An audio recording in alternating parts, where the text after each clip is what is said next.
ನಮ್ಮ ಚಿಕ್ಕಮಗಳೂರು ಜಿಲ್ಲೆಯ ಕಡೂರು ಪೊಲೀಸ್ ಠಾಣೆಯಲ್ಲಿ ಇವತ್ತು ಒಂದು ಮರ್ಡರ್ ಕೇಸ್ ರಿಪೋರ್ಟ್ ಆಗಿದೆ.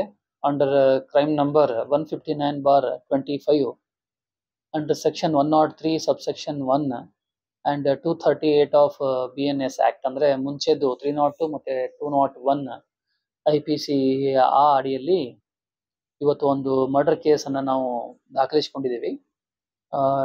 ಇದರದ್ದು ವಿಶೇಷ ಏನಂದ್ರೆ, ಇವತ್ತು ಬೆಳಿಗ್ಗೆ ನಮ್ಮ ಅಧಿಕಾರಿಗಳಿಗೆ ಮಾಹಿತಿ ಬರುತ್ತೆ ಅಲ್ಲಿ ರೈಲ್ವೆ ಪೊಲೀಸರ ಕಡೆಯಿಂದ.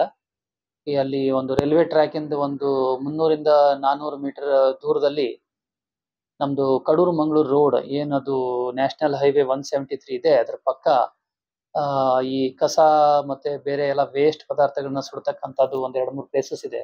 ಅಲ್ಲಿ ಒಂದು ಬಾಡಿ ಸುಟ್ಟಿರ್ತಕ್ಕಂಥ, ಕಂಪ್ಲೀಟ್ ಆಗಿ ಸುಟ್ಟು ಕರಕಲಾಗಿರ್ತಕ್ಕಂಥ ಒಂದು ಮನುಷ್ಯನ ಇದ್ರ ತರ, ಏನು ತಲೆ ತರ, ದೇಹದ ತರ ಇದೆ ಅಂತೇಳಿ ಅದು ಹೋಗಿ ನಾವು ಪರಿಶೀಲಿಸ್ತೀವಿ.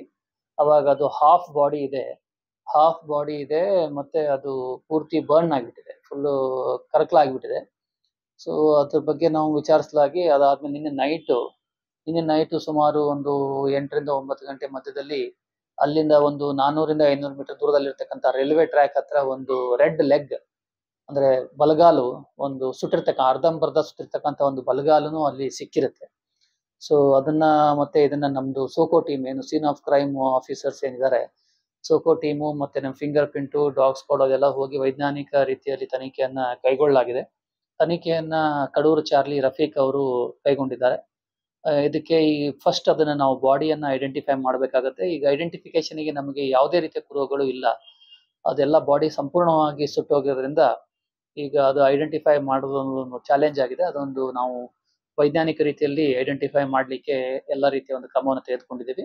ಅದ್ರ ಜೊತೆಗೆ ಅಲ್ಲಿ ಸುಡ್ಲಿಕ್ಕೆ ಏನು ಇದೆ, ಅದು ಅಕ್ಸೆಸಿಬಿಲಿಟಿ ಏನಿದೆ, ಅದರ ಸುತ್ತಮುತ್ತ ಇರ್ತಕ್ಕಂಥ ಎಲ್ಲ ಪ್ರದೇಶಗಳನ್ನ ನಾವು ಸರ್ಚ್ ಮಾಡ್ತಾ ಇದ್ದೀವಿ. ಅದಕ್ಕೆ ವಿಶೇಷವಾಗಿರ್ತಕ್ಕಂಥ 3 ತಂಡಗಳನ್ನ ನಮ್ಮ ಕಡೂರು ಇನ್ಸ್ಪೆಕ್ಟರ್ ರಫೀಕ್ ಅವರ ನೇತೃತ್ವದಲ್ಲಿ ರಚನೆ ಮಾಡಿದ್ದೀವಿ.